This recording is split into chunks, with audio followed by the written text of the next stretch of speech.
This was the narrative. The narrative was that the laptop, the president's son's laptop, was Russian disinformation. Hunter Biden was a legitimate business guy, just like Jared Kushner. No Biden ever took money from China, because that's what Joe Biden said. No money ever changed hands while Joe Biden was vice president, and I actually believe that. Joe knew nothing about his son's dealings, and Joe never met with or spoke with any of the foreign nationals who had wired the family money. All of those things have been proven wrong because of the Republican majority and our investigation. Now, in addition, what else we found? We found 20 shell companies. A shell company, just let me make sure everyone understands, it's not a company that manufactures shells. A shell company is a fake company. The Bidens have 20 of these. 20 of these. And when you talk to the president, you could ask, what exactly do these companies do? What good or service do these companies provide? And the answer is nothing. They are not legitimate companies. We found, as Chair Stefanik said, 170 major bank violations. These were from 6 major banks. And they allege that the Bidens were, among other things, money laundering and receiving suspicious wires from state-owned entities. You know what that is in banking terms? That's a foreign government. And you know what the state-owned entity was? China. So the bank alleging that the Bidens took a suspicious wire from the Chinese government and then laundered it through these shell companies. There's many laws broken there. And this was in Treasury Cabinet. And this is what I fought to go to Treasury to get.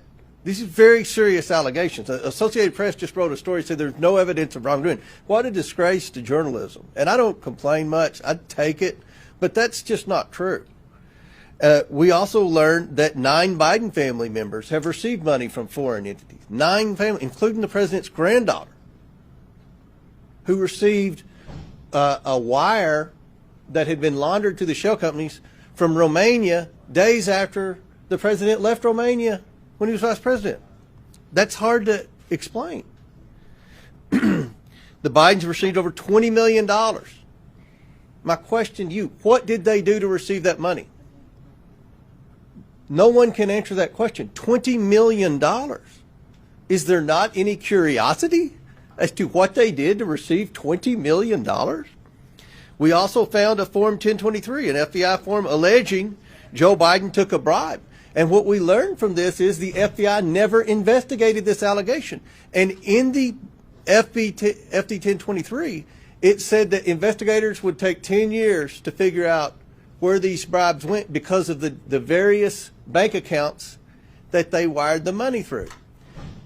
That was written years before anyone knew the Bidens had shell companies and the Bidens were laundering money. And what we see in the FBI form that no one ever investigated is a consistent pattern with what we found in Romania and China and other places.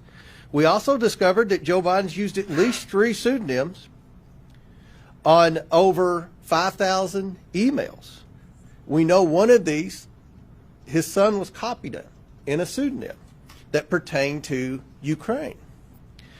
We've also just recently discovered an email from the State Department, from the Obama State Department, to Viktor Shokin, the prosecutor who Joe Biden fired in Ukraine in exchange for the $1 billion, praising him for the great work that he did. But there was this narrative that Joe Biden created that said Shokin was corrupt and he needed to go over there and be fired. But we have an email weeks before Joe Biden went over there praising Shokin for the good work he had done in reforming corruption from the John Kerry State Department.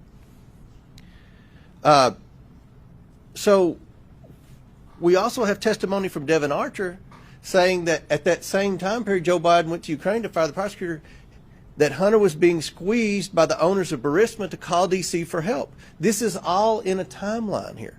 This is why Speaker McCarthy launched the impeachment inquiry. And I think the CNN poll 2 weeks ago that showed 63% of Americans believe Joe Biden was involved in his family's business schemes is reason why we should be investigating this. Moving forward, we have requested unredacted pseudonym emails from the National Archives. There are over 5,000 of those that we want to review.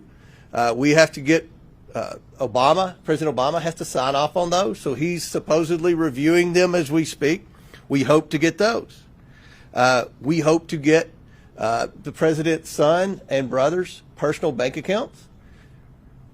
We also want to interview people who have knowledge of some of the things that President Biden may have done in exchange for the millions and millions of dollars that his family received from these foreign nationals. And lastly, we plan on having a hearing in September that will kind of evaluate some of the things that we believe have happened from the Biden family that are in violation with our laws. So with that, I hope I answered some questions as to the evidence that has been found, the purpose as to why we have moved to impeachment inquiry, and the path forward. What I said in January holds true to today. We are following the money, and we will see where that leads us.